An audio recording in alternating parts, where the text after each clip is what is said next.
Jokowi nggak ngerti sejarah, tidak pernah belajar sejarah yang benar, tidak ngerti bahwa tokoh-tokoh kemerdekaan kita berjuang dengan keringat darah supaya bikin republik. Enak aja lo mau bikin dinasti kerajaan baru, siapa lo? Kemudian kita bacakan nanti bahwa enough is enough. No, Mr. Jokowi, you have Anda perlu perlu memilih dua hal. Segera sukarela, ya, mundur, ya, atau Anda menghadapi rakyat. Kira-kira demikian. Nantilah, insya Allah setelah butir-butir itu terjadi, mungkin kita lebih bisa lihat.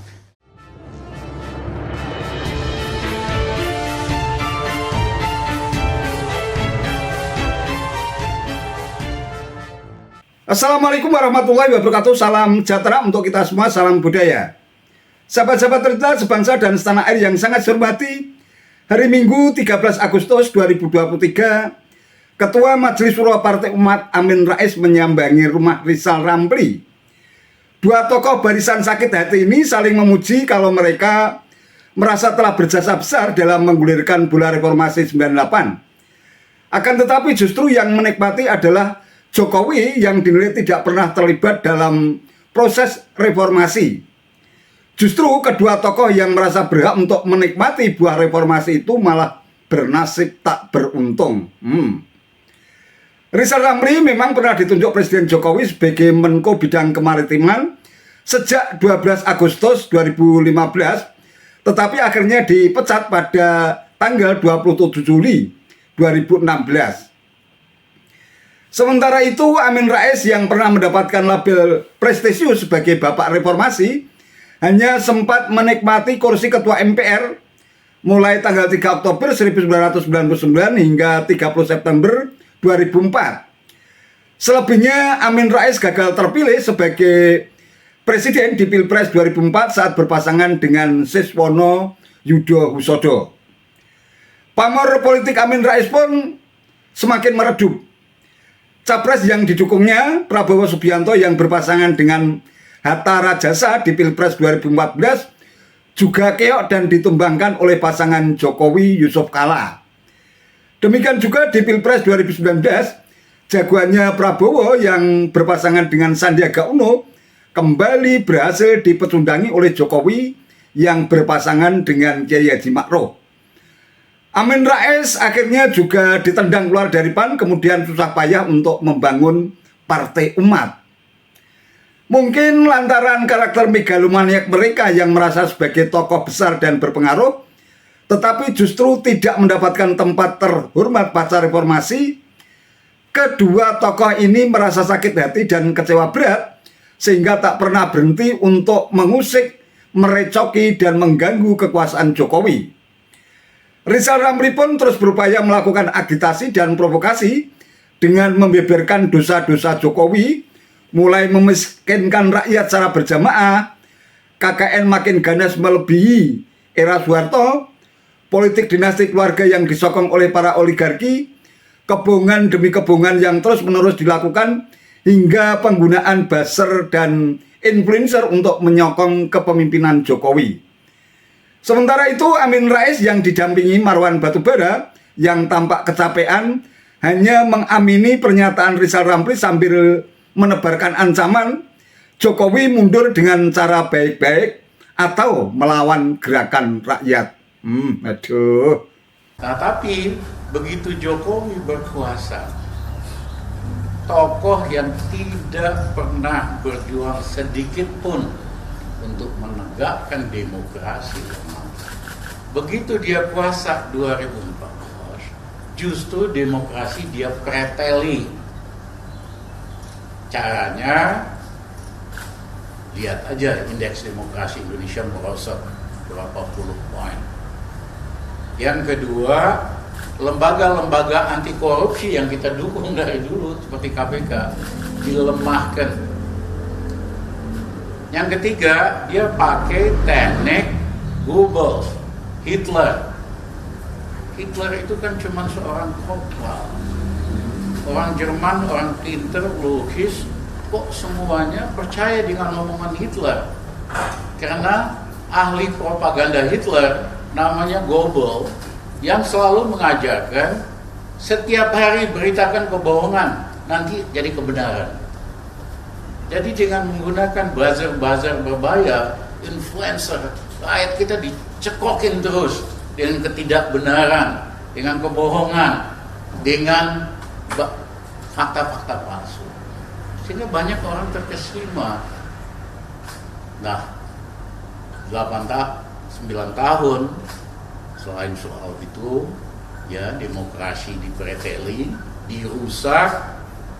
Yang kedua, KKN zaman Jokowi ini lebih ganas, lebih vulgar dibandingkan zaman Pak Harto.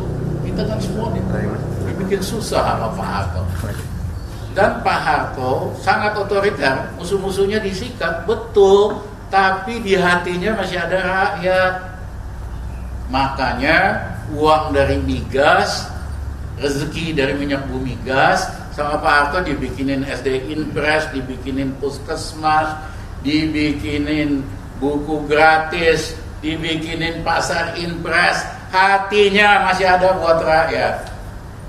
Pemimpin Indonesia setelah Pak Harto juga kayak gitu, masih ada hati rakyat. Ya, bahwa yang besar menikmati, iya.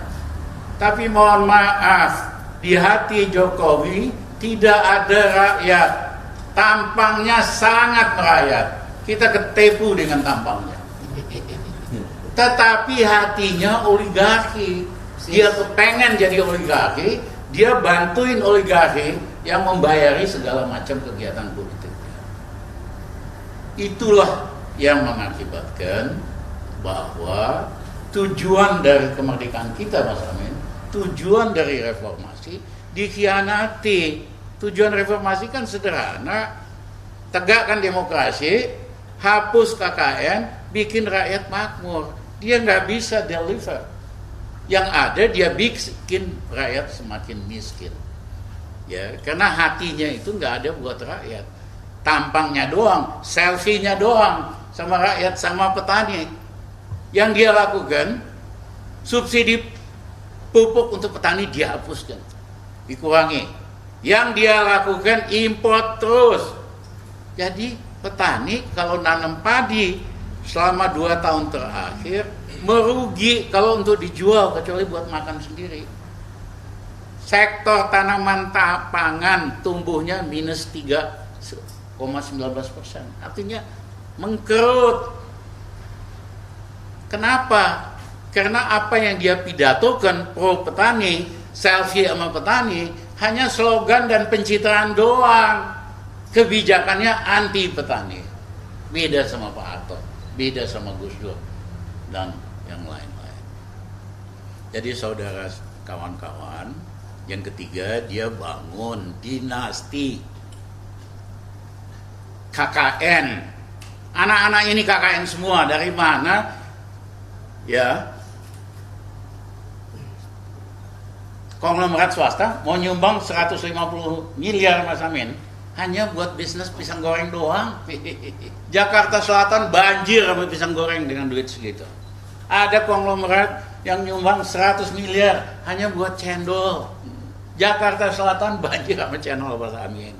Itu namanya trading influence, dagang kekuasaan bapaknya yang didagangin. Lebih ganas dari Tommy Soeharto. Tommy Soeharto ngaco-ngaco bisnis setelah Pak Harto kuasa 15 tahun. Ini baru 7 tahun udah kebablasan. Ya. Dan tidak hanya membangun kerajaan dinasti bisnis lewat KKN, tapi juga bangun dinasti politik. Si Gibran itu udah dirancang sejak pemilihan wali kota di Solo bahwa dia akan dipersiapkan untuk jadi wakil presiden. Jadi wali kota hanya 3 tahun. Makanya undang-undangnya ini akan coba diubah, diturunkan umurnya. Iya kan? Benar-benar vulgar dan bejat apa yang dilakukan oleh Jokowi ini. Dia pikir Indonesia ini kerajaan yang dia mau bangun kembali. Dia lupa dengan sejarah pada saat kemerdekaan kita, raja-raja di Nusantara nyerahkan hartanya untuk bangun republik, nyerahkan kerajaannya untuk bangun republik. Raja Jogja nyerahkan hartanya untuk membiayai perang melawan Belanda. Sultan Tidore punya pilihan oleh PBB. Satu, kamu gabung sama Belanda. Yang kedua, kamu merdeka sendiri. Yang ketiga, kamu gabung Republik Indonesia. Sultan Tidore memilih yang ketiga. Kebayang nggak kalau Sultan Tidore waktu ikut Belanda bisa-bisa lebih makmur, merdeka. Wah, kekayaan alamnya banyak, nikel segala macam nih, maritim pasti lebih kaya. Teman-teman kebayang nggak kalau Sultan Tidore waktu itu nggak gabung Republik Indonesia? Sepertiga Indonesia bolong dari Tidore Papua sampai Papua. Indonesia bolong sepertiganya. Jokowi nggak ngerti sejarah, tidak pernah belajar sejarah yang benar, tidak ngerti bahwa tokoh-tokoh kemerdekaan kita berjuang dengan keringat, darah, supaya bikin republik. Enak aja loh mau bikin dinasti kerajaan baru, siapa lo? Perubahan udah waktunya tiba. Ya, karena kalau kondisi objektif udah matang, kita nggak suka perubahan pun akan terjadi. April 98, siapa yang percaya bahwa Soeharto bakal jatuh? Jatuh tuh sebulan doang. Ya, tapi kalau kondisi objektifnya belum tiba, ya susah lah. Menurut saya dan Pak Amin, kondisi objektif perubahan sudah tiba. Waktunya kita menyelesaikan, menghentikan pelanggaran terhadap Undang-Undang Dasar. Nah, jadi waktu itu saya ditanya wartawan Newsweek, New York Times dan lain-lain. Dia menanyakan pada saya, kapan Mr. Soeharto akan stand down, akan step down. Saya mengatakan, listen to me, in a matter of days, not weeks, dalam hitungan hari, bukan minggu. Betul ya, percaya saya begitu. Memang 5 hari setelah itu memang artinya Pak Harto itu stand down, step down, karena beliau negarawan, tidak ngotot. Ya. Nah, yang satu ini, ya kita akan nilai sendiri. Ya. Sampai Rocky Gerung mengatakan dia itu ini itu, memang saya kira memang maklum lah ya. Kalau dikatakan lebih gawat lagi mungkin dipakai Rocky Gerung ya. Jadi kita terima kasih Pak Rocky Gerung. Ya. Nah, karena itu singkat saja ya, kami ini insya Allah akan membuat sebuah pernyataan. Beri waktu kami beberapa hari. Ya. Nanti editor in chief-nya beliau. Ya. Saya kasih masukan, Pak Amran masukan, Faisal Basri masukan dan lain-lain. Dan nanti Anda semua kami undang lagi ke sini ya untuk mengetahui bahwa inilah konklusi kita supaya perubahan cepat terjadi sebagaimana diinginkan oleh kebanyakan rakyat. Saya yakin sekali itu ya. Nah, jadi yang penting 1, 2, 3 hari ini tokoh-tokoh yang tadi saya sebut akan ke sini, ke rumah Pak Rizal Ramli, kemudian tukar pikiran. Jadi kita beri yang penting-penting yang nggak terbantahkan. Ya. Kemudian kita bacakan nanti bahwa enough is enough. No, Mr. Jokowi, you have Anda perlu memilih 2 hal. Segera sukarela, ya, mundur, ya, atau Anda menghadapi rakyat. Kira-kira demikian. Ya.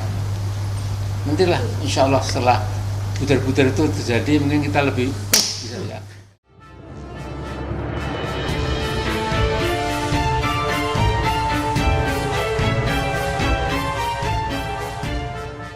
Sahabat-sahabat tercinta sebangsa dan setanah air yang sangat saya hormati, Saya pikir aneh kedua tokoh yang sudah uzur ini merancang strategi pemakzulan kok lewat konferensi pers.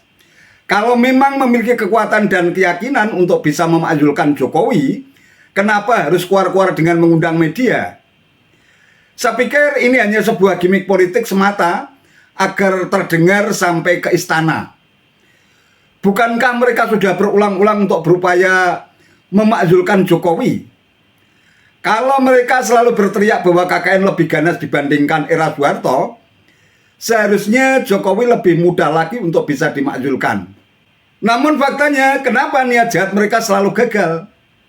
Ya, karena memang celah untuk bisa menggulingkan Jokowi nyaris tidak ada, sehingga rakyat pun tidak gampang untuk terhasut dan terprovokasi. Apa yang mereka tuduhkan kepada Presiden Jokowi, mulai soal demokrasi yang dipreteli, politik dinasti dan KKN anak-anak Jokowi, tudingan bahwa Jokowi hanya tampangnya saja yang merakyat, tetapi hatinya anti rakyat dan menghamba pada kepentingan oligarki, itu kan hanya tuduhan tanpa bukti dan tafsir imajinatif mereka berbasis sentimen kebencian semata. Dalam pandangan awam saya, sesungguhnya kedua tokoh yang sudah berusia uzur ini cepat-cepat bertemu lantaran sikap putus asa yang sudah mencapai level depresi akibat aksi People Power 10 Agustus 2023 yang lalu yang gagal total untuk menggulingkan Jokowi. Aleh-aleh mampu mengusik istana, aksi demo yang lebih didominasi kaum buruh itu pun tampak lesu darah. Isu yang diangkat sebagai upaya pemakzulan hanya berputar dari isu itu lari ke isu yang sama, sebagaimana yang mereka teriakkan selama ini. Ancaman Amin Rais yang memberikan pilihan kepada Presiden Jokowi mundur dengan cara baik-baik atau melawan rakyat, sesungguhnya hanya gertak sambal sebagai akibat sikap depresinya yang sudah mencapai level akut. Secara hermeneutika hal itu bisa dilihat dari gestur Rizal Ramli dan Amin Rais yang makin sulit mengendalikan emosi, mengatur ritme, tempo, nada dan intonasi tuturan yang makin ngawur dan asal bunyi. Wallahu a'lam bishawab. Itu saja yang bisa saya sampaikan. Terima kasih atas perhatiannya. Wassalamualaikum warahmatullahi wabarakatuh.